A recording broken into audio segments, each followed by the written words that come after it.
Hello, Fangrafer here once again, getting back to more Let's Play Doom. This time, instead of a video game, or instead of gaming footage, I'm just gonna have the box art of the game while I talk about this. Because, honestly, you can't do a Let's Play of the original Doom without mentioning the Columbine Massacre. In 1999, April 20th,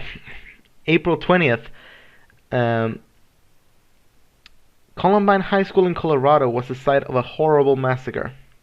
The shooters, Eric Harris and Dylan Klebold, committed a mass shooting between 11:19 a.m. and 12:08 p.m.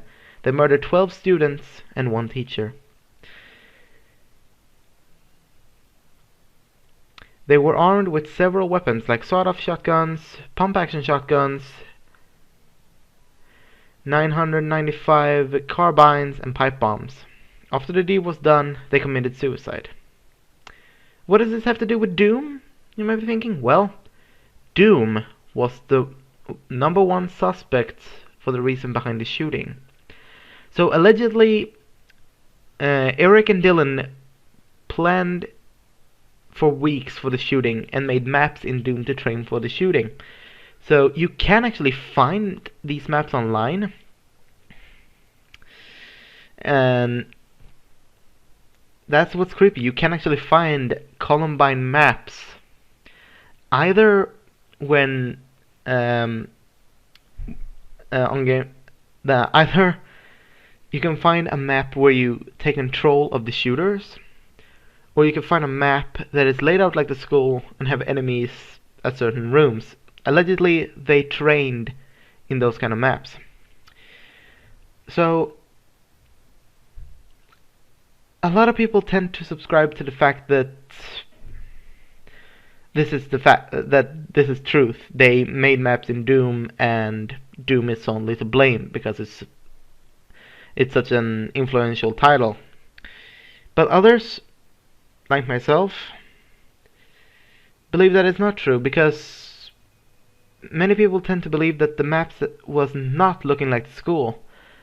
And apparently Eric Harris was a really, really good level designer for fan-made Doom levels. However, those maps have been lost in the internet for years now, and no one have seen them. Also, what many people who don't believe the theory that they made maps and train for it, because honestly we're not gonna know, considering that Harris and Klebold took the answer to the grave with them.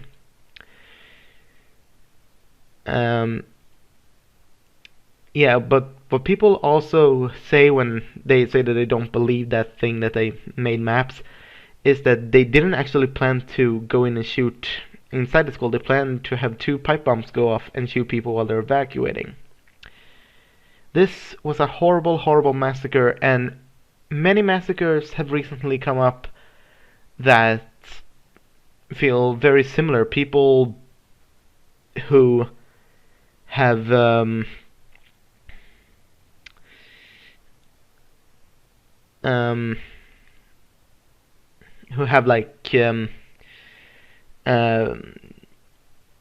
disabilities and have like autism and whatnot, they might play the game and get really influenced by the actions taken in the game and stuff like that. And also, way back then, it looked a lot more realistic, but today it looks extremely pixelated. So if this happened today and it wasn't the reboot or a certain mod, Doom wouldn't be to blame for this. Now, personally, I do believe that while Doom is such a critically acclaimed game and really fun and like really kind of sort of addicting, Um, I don't think that people should have just jumped onto the fact that they saw that both of them played a game called Doom and they just dodged it upon and they just uh, judged it upon the title, but also probably played a little bit of the game and saw that it was pretty much taken from the scene of the that it was from the character's perspective. You held a gun, you shot humanoid enemies, but also these strange demons. Maybe people could have seen that as maybe like maybe that could have like planted racism in people. Now, honestly, even though Doom was the way it was back then, I honestly don't believe that they should have um, blamed Doom solely on this action.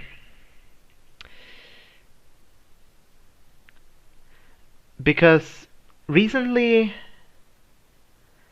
it's come up that Eric Harris and Dylan Klebold were they were victims of severe bullying, depression, and they were very, very angry at society. Does this give them any...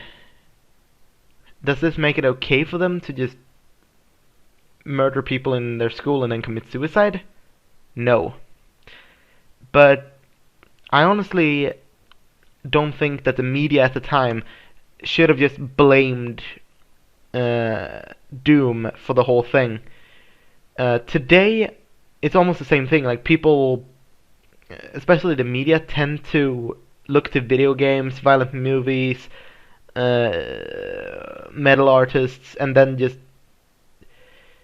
take all this and just throw it in. Maybe they've seen like footage of the No Russian mission from Modern Warfare and connected that with a school shooting somewhere, and that the perpetrator liked violent, gory movies and a lot of like dark music, and then cooked that together and was like, oh, it's the fault of the music industry, it's the fault of the movie industry, it's the fault of the video game industry. What really, really grinds my gears about this is that this is still going on today. The news outlets blame video games, movies, music, anything, because they just look at it that way. Now, I think you all remember the time that a kid brought weaponry to school, and this kid didn't play Doom or anything. He played Minecraft. And when questioned, his father, who had seen a little bit of the game but never played it, described that players build guns, knives, hammers, and axes in the game to defend themselves against zombies. Anyone who played Minecraft could easily like poke holes into that statement and say that Minecraft isn't the main goal of Minecraft isn't violence. It's creativity and being quick, being very quick when it comes to thinking and teamwork, but also managing resources so you don't like use up all your bricks to build something or use up all your food so you can survive. Sure, to many people, Doom is just like a murder simulator, which is something that many first-person shooters are blamed to be. But many first-person shooters have really, really deep stories that people sadly miss because they take the games at face value. I mean, the original Doom, which is extremely pixelated and couldn't cause any like any school shooting today. I mean, it did that back then, but today it wouldn't. But the media, and especially concerned parents, would probably just look at the game and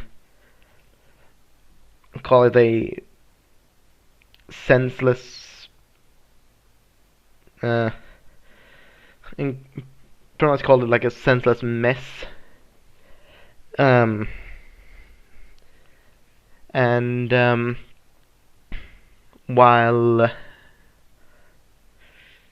well, that also makes me extremely sad because Doom's story is pretty deep, but I mean, who could blame them? The story was written in the manual. It wasn't in the game. It was just like they just popped you on Phobos and just gave you a weapon. I mean, it doesn't explain anything. So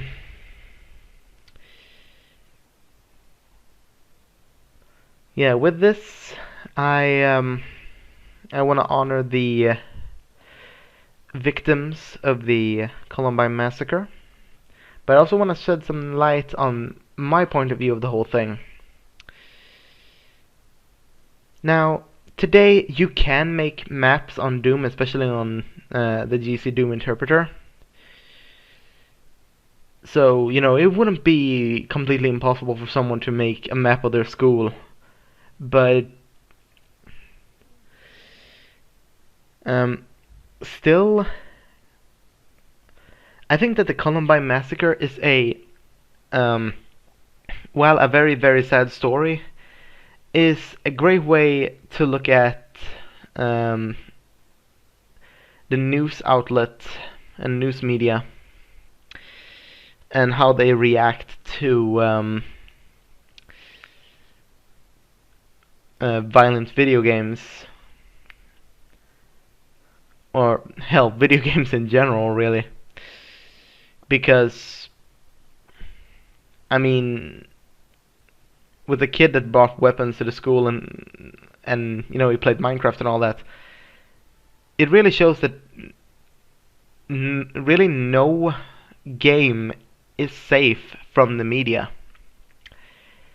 So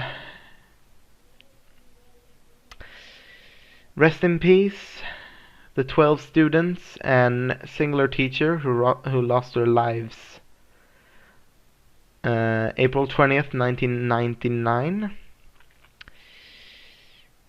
But my condolences also goes out to the families of Eric Harris and Dylan Klebold.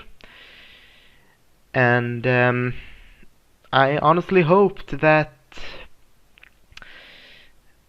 the medical ward of schools would have been better back then, because nothing like this would have happened, and they would have probably still been alive, and probably the school would have done something about that horrible bullying, because bullying is still a rough topic. And what sucks is that many kids don't really want to, you know, go out with the fact that they're bullied every day, and mainly because they usually get if you tell the teachers you're a tattletale and no one will like you and you will just get beat up more, of course that will make a kid not want to talk about it, but you should never resort to killing people.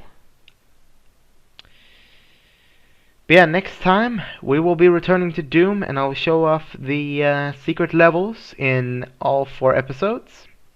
So I'll see you guys then. Bye bye.